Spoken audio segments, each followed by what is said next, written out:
One of the guests said, and I can quote it by heart, "Thank you for giving me the gift of a music festival that I was able to navigate on my terms and my timing. And it's the first time I was ever able to do something like this without the need of a sighted person." So that was our, what if we made a difference in one person's life, then there's a chance we made a difference in some others. And we just kind of take that mentality of, we don't need it to be easy. We just need it to be possible.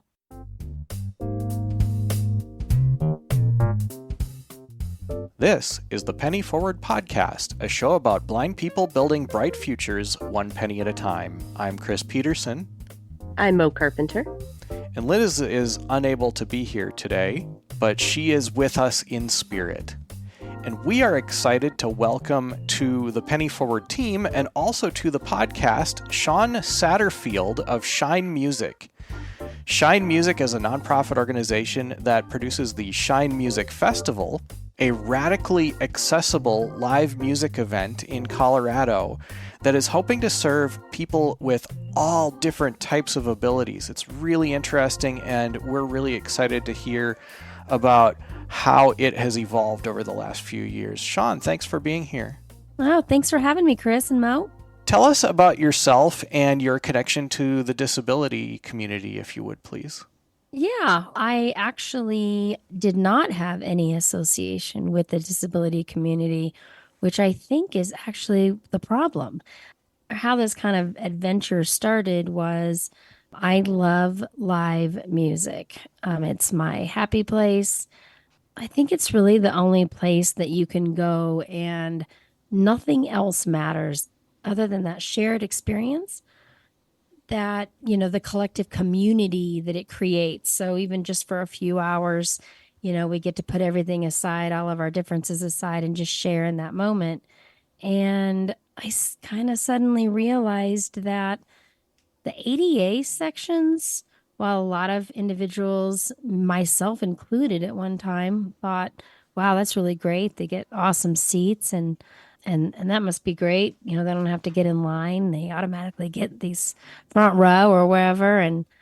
But then I realized the barrier, and that barrier that prevented me from getting to know any of them and them from being a part of the collective community around them.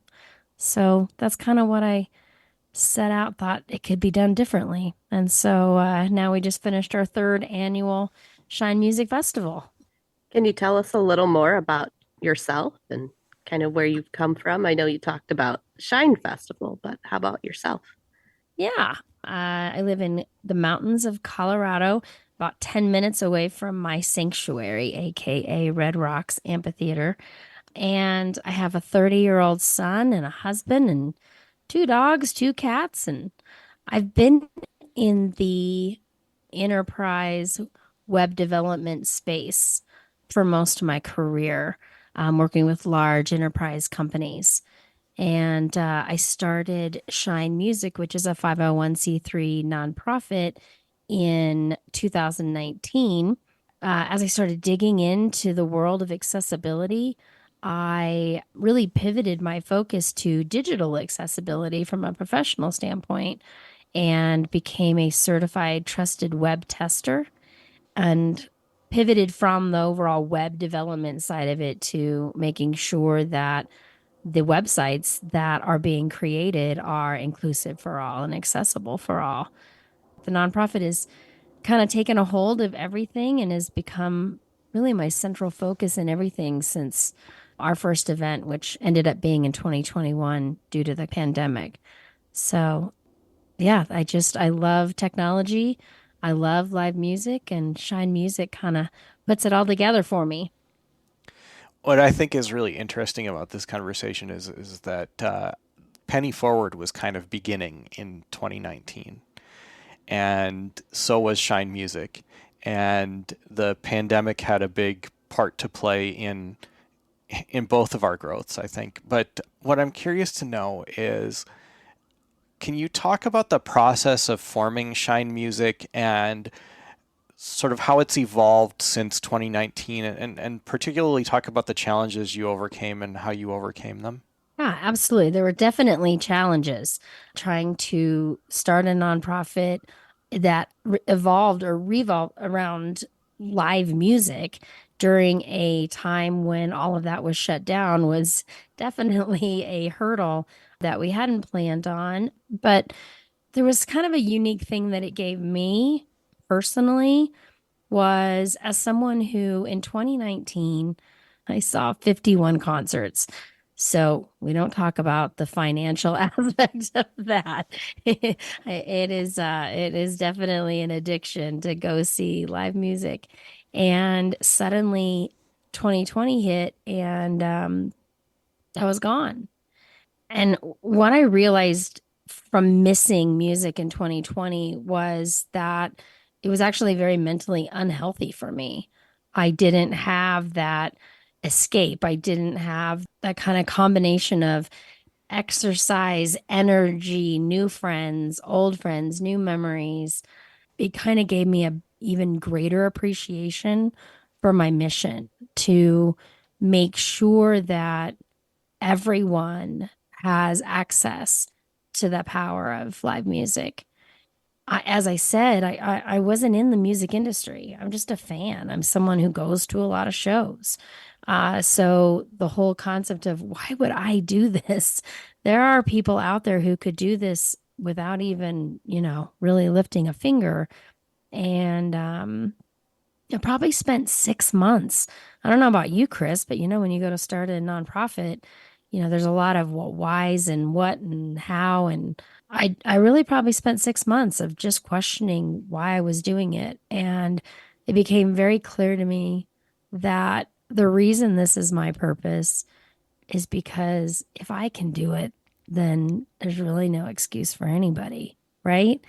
So I I didn't really know anything about the ADA sections or ADA laws, really kind of dove into it. And then the most important aspect of how Shine works is the community. So I started reaching out to Epilepsy Foundation, Davis Finney Foundation, Special Olympics, Autism Now, all of these various communities, and started talking with them about what doesn't work in the current environment. Because the ADA sections really don't take into account anything other than typically mobile situations. And if you need ASL interpreting, you've got to sit in the front. The interpreters are off to the side. So we just kind of broke down every aspect of finding out about the show, getting to the show, enjoying the show, and breaking down those barriers. And we didn't know. We didn't know what was going to work. Davis Finney had it, we learned every time. I said, hey, is there anything we're forgetting? And they're like, well, people with Parkinson's can't have drinks without lids. That seems pretty obvious, but it definitely just didn't come into play. And then we realized, well, you know what? That's probably true for individuals who are in wheelchairs or utilizing crutches or whatnot, right? I mean, there's got to be something to help kind of prevent spills. And so we kind of made it across the board available for all. We have a mantra that we don't do something or take away something that negatively impacts another segment of our attendees. And so food trucks are not accessible for individuals in wheelchairs. But if you stick a table in the front and you do the orders through the table, not only does it then make it accessible, but it also makes the whole food truck run more efficiently because you have one body out of that cramped space that was just standing there taking orders. So we just kind of go through and after our first event, we had 3,800 people. I have a tendency to think really big. So, I planned 10,000 people on our very first event, but we had 3,800 people. It was a 101-degree day. Our event was free. So we really felt good about the number of people. The pandemic was still going on, and we felt good about that. And then we had the moment that kind of really kept the movement going forward. And that was when One of the guests said, and I can quote it by heart, "Thank you for giving me the gift of a music festival that I was able to navigate on my terms and my timing. And it's the first time I was ever able to do something like this without the need of a sighted person." So that was our, what if we made a difference in one person's life, then there's a chance we made a difference in some others. And we just kind of take that mentality of, we don't need it to be easy. We just need it to be possible. And I don't know that it's ever going to be with existing infrastructures that we're ever going to be 100% perfect, but we just strive to break down those barriers even further every year. I really like how you're discovering the ways that one way that you adapt for one kind of person is actually helping other kinds of people. Like you were talking about the Parkinson's, and I'm like, well, cups with lids is helpful to parents, it's helpful to us in the blind community because usually we do have to have a cane or a dog in our other hand. And so we end up spilling a lot if it's an open item or even the table in front of the food truck. I'm just like, that is so much better than trying to find the window and the opening for the window for us in this community. But my question for you now is what other kind of adaptations have you made to make this so accessible? Yeah. So I'll go with 2023. So every year we add new features we learn from the year before. So, in addition to the food trucks, we have large print and braille menus. Anything that is written is also in braille. So the bars all have braille menus. There are kind of layout description of the event and the timeline in the schedule all printed in braille available at the info booths. We had full body sound, which has been at every one of our events. And it's an amazing device that is connected to the soundboard. And for our hard of hearing or deaf guests, it takes the music from the soundboard and through electromagnetic energy. The guy who invented it is a rocket scientist. So I don't really know how in the world it works, but I can tell you that when you have it on, you're feeling all of the different nuances of the music. It's not just the bass. It's not just, you can tell the difference of the energy between the vocals and the drums and the guitar and the keyboard. And that's just one of my favorite devices. We had Feel the Beat Dance Floor, which has bone conducting oscillators underneath it. So, again, through vibrational energy this time, you can experience the music coming from the soundboard. And then this year, we are really excited. We debuted a new technology called X-ray glasses. And although it had been used or it was already created and worked, it had never been tested in a live music environment. So we tested it out. And as our guests had them on, the lyrics from the vocal mic were showing up across the bottom of the glasses. So now you've taken it where, not just to assume that everybody who is deaf knows ASL or isn't true, or it always isn't the case. If you look at it from not every city, not every town, not every venue, maybe has that opportunity. So this could legitimately break down those barriers and allow people, someone shows up and there's no interpreter, there's at least another option for them to be able to participate and be a part of the show. So that was a really cool technology that we added. And of course, we have sensory zones, sensory backpacks that our amazing friends at the Autism Community Store put together for us that have fidget spinners and earplugs and noise canceling headphones and all of those things in this backpack that they get to have for free to help them navigate the day. One of our blind guests this year actually had we did score 10 out of 10 on our accessibility survey, which just is everything that we, hoped for. Do I think it was 10 out of 10? No, because I always think there's room for improvement. But we were all really pleased. The entire Shine Music team worked hard, and to get that score meant a lot to us. But one of the feedback they had was to add beacon tags. So we could add beacon tags to all of the vendors and all of the different locations because it's a very spread out event to allow another way for our guests to navigate the space. So we're really excited about trying to get that integrated for this year's event. So all of this is suggesting to me that this is an integrated space. People with disabilities or people without disabilities are all expected, and the hope is that they move around the whole venue as independently as they want to, right? So can you contrast that with some of the ADA sections that you saw that kind of gave you this idea for those who maybe don't attend as many concerts as you do? What are those sections like? Well, I actually joined a group, I guess, to kind of put things in perspective. There's a band called Goose that really didn't kind of start getting around, or people didn't notice who they were until about 2019. And now they're huge. They're playing Radio City Music Hall. And they have, in March 30th of last year, they created fans of Goose, created a Facebook group called So Ready for ADA. And so it's been less than a year old. The band is a fairly new band. And these are individuals who are Goose fans that need ADA. There are almost 300 members in that group. So for those individuals who think, why would we go through all this for just a couple of people? You're not paying attention. That's what I have to say to those people.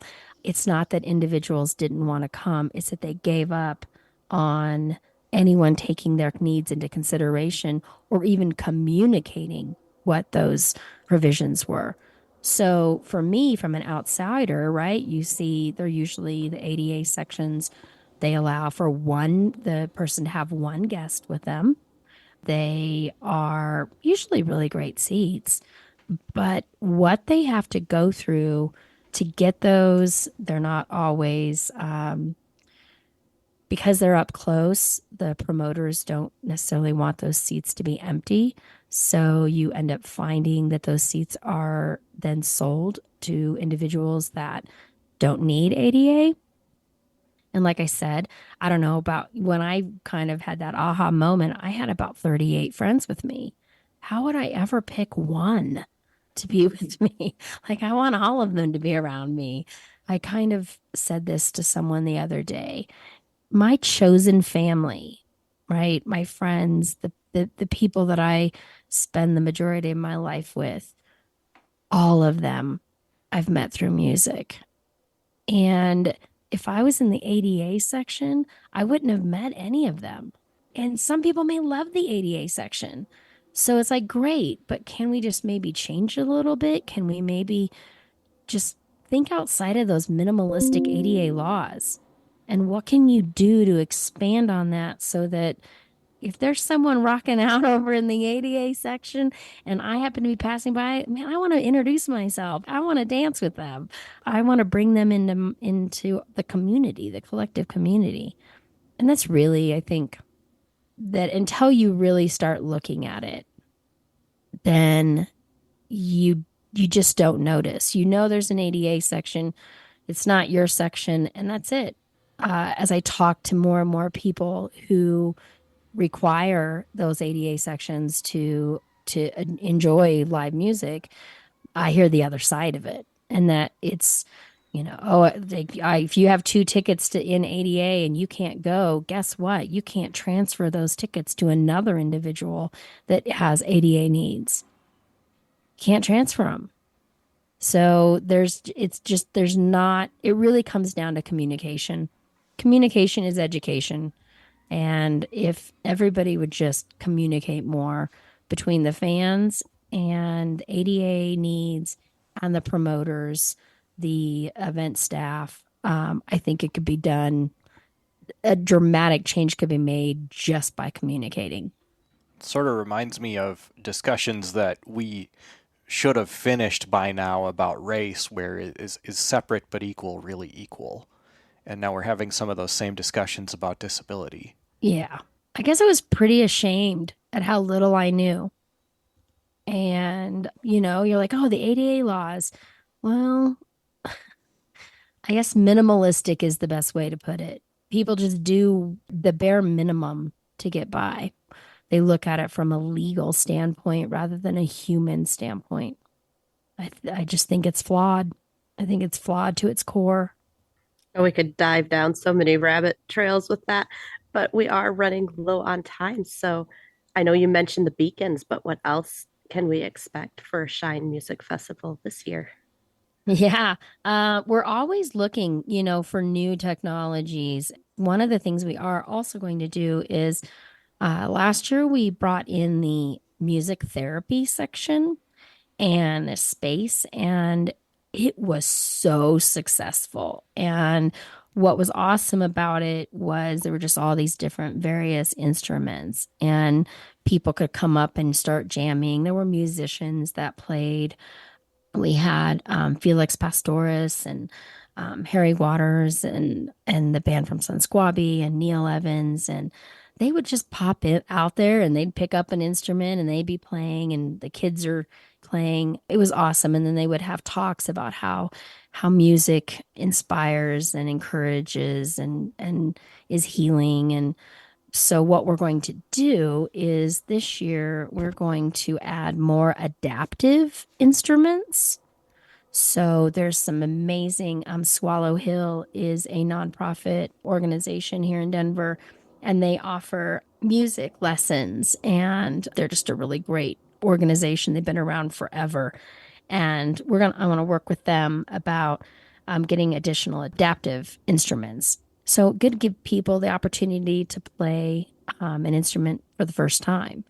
But we really want to expand on that. And there's some cool technologies out there that I don't know if you've seen any of them, but they're kind of, let's say playing a guitar, but it's kind of that combination of VR slash AI. You got a little box in your hand, but you can turn around and play a guitar with it by pushing buttons, or how can that integrate with other adaptive technology? Trashbot was another one. They created, I realized at a festival, even recycling is not accessible. I I like how in the world I am sighted and I'm sitting there staring at the boxes and I don't know which one my cup goes in. It's just not, it's confusing and people are throwing stuff in whatever box and then it ruins. And Clean Robotics created a trash bot that uses AI, and you can just throw everything in one hole and then it gets sorted within the machine. Well, that makes it accessible also, from neurodiverse to blind to, you name it. And they didn't even realize that, like, wait a second, we just answered another question around, now we're allowing everyone to participate in taking care of our planet. So sometimes things that aren't made for around, we're really thinking about accessibility. You can kind of point out how it just kind of breaks down barriers and brings us all closer to a more, equal world. And that's what our goal is. That's what our real goal is just kind of showcasing and providing a space where we can all see that we're so much more alike than we are different. So, what are the things that we should have asked that we didn't think of? How many people, or what percentage of, let's say, 3,000 people, do you think we have in attendance that identify with the disability community? It's a music festival. We are not a disability festival. We are a music festival that is simply universally designed for all. But what percentage would you guess? At a guess, I'd say 20-25%. Yeah. Yep. 30%. 30% of our attendees identify with the disability community. And for those individuals that go to a lot of music, you'll know that's nothing. It's typically, 1%. And those individuals are just left to fend for themselves. So we don't just look at one particular, you need a ramp or mobility side of it. We really look at it from all aspects. Whether you're a parent and you just need a place that, maybe it got a little loud or you needed a place for your kid to run around and blow off some steam, to an individual that gets anxiety with large crowds. How can we just make the live music scene more open, healthy, inclusive for all needs? And family friendly too. I love that. Yeah, oh, 100%. That's something we've kind of finally dialed after our third year. We know when our family crowds are there, so we want to change our music structure to really align more with that family friendly, like School of Rock, right? Or getting some kid or young adult musicians and so, yeah, we just want to make sure it's a festival and we have all different kinds of music, all different kinds of food, all different kinds of vendors, technology. There's really something for everyone. So, on that note, where can people find out more? And don't forget to mention your fundraising goals. Oh, yes. Well, shinemusic.rocks is our organization page. So that gives you a lot about our mission. Of course, we're always looking for donors, sponsors. It's a really great place for organizations to, or businesses to get in front of a very diverse crowd. So we have a lot of sponsorship opportunities available for this year. And then, as we did just announce, our date is August 24th. So the actual event page is shinemusicfestival.com. And that is where the lineup will end up being and the schedule. And then we will have various different pages on there for individuals to get to, a way for them to consume the information that works best for them. So all of that is on the festival page. Awesome. And I am planning to be there. Yay! And I hope that I am able to produce some audio content for the podcast. So you'll be hearing about this again. Oh, great. And we've actually found out that one of our members was in attendance at one of your festivals recently. So we'll probably bring her on to talk about it from a blind person's perspective and, get another take on this too. Oh, I would love that. This isn't us telling anyone else how to enjoy the day. It's taking the feedback from those who have been there and making those changes and what works, what doesn't work, what can be tweaked. So always welcome that feedback. Looking forward to that. Well, Shawn, before I thank you for being here, please do mention your fundraising goals because it takes a lot to put this on. So not only would it be nice to have donations, but it's really necessary to have donations for something like this. Yeah, it definitely is. Our events have been free for the community up to this point, and we knew that we had to build, right? It's not just about getting the disability community to come, but it's everyone. You got to have everybody intermingling, right? And in order to do that, we spent a significant, a an astronomical amount of time dialing for dollars.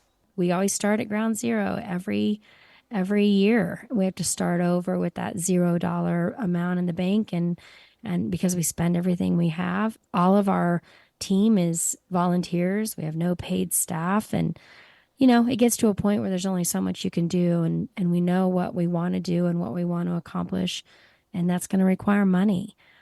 So our goal right now is we need $100,000 and we need it before August 24th. So if you're, any businesses that really want to align themselves with organizations that are for the greater good and really trying to make a change and making the world a more inclusive, accessible space, we'd love to talk with you about, just like we tailor our event to everyone's needs. We tailor our marketing and sponsorship offers to the businesses that support us to make sure that they're getting the most out of their money, the most recognition as possible. Yeah, it's a big challenge, when I compare it to what we've done with Penny Forward. So much of what we were able to do has been virtual. That when you think about putting on a live event like that, the level of effort goes just way, way up, and I'm in awe of what you've accomplished. So thank you so much for being here and sharing your story on the podcast. And welcome to the Penny Forward team also. Oh, yes, I'm so excited. reading all the bios of everyone that you have. You have such an amazing team. So I'm really excited to work with all of you. And I have a feeling I'm going to get a lot more out of this than you will out of me. But hopefully, I think it's going to be a great partnership for sure. And Shawn mentioned that she has a background in enterprise web development, and so she's going to be helping a lot with our website and helping us with some other virtual assistant tasks that we have been needing help with, so that Mo is able to focus on finishing up her accredited financial counselor certification this year.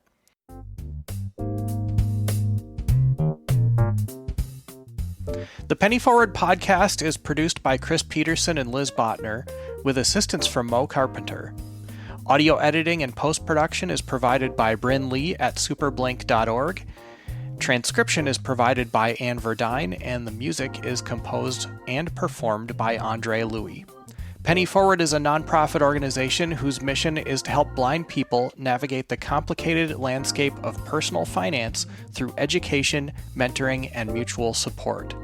Through our guest, monthly, and yearly memberships, we offer self-paced online financial education courses, weekly members-only group chats, monthly member meetups, of course, this podcast, which you can get early access to if you join as a guest, monthly or yearly member, and access to one-on-one financial counseling provided by blind financial counselors, and we're working on so much more. To learn more about us, visit our website at www.pennyforward.com or download the Penny Forward app, available on iOS and Android through the Apple App Store and the Google Play Store. Now, for all of us in the Penny Forward community, I'm Chris Peterson. I'm Mo Carpenter. And have a great week, and thank you for listening.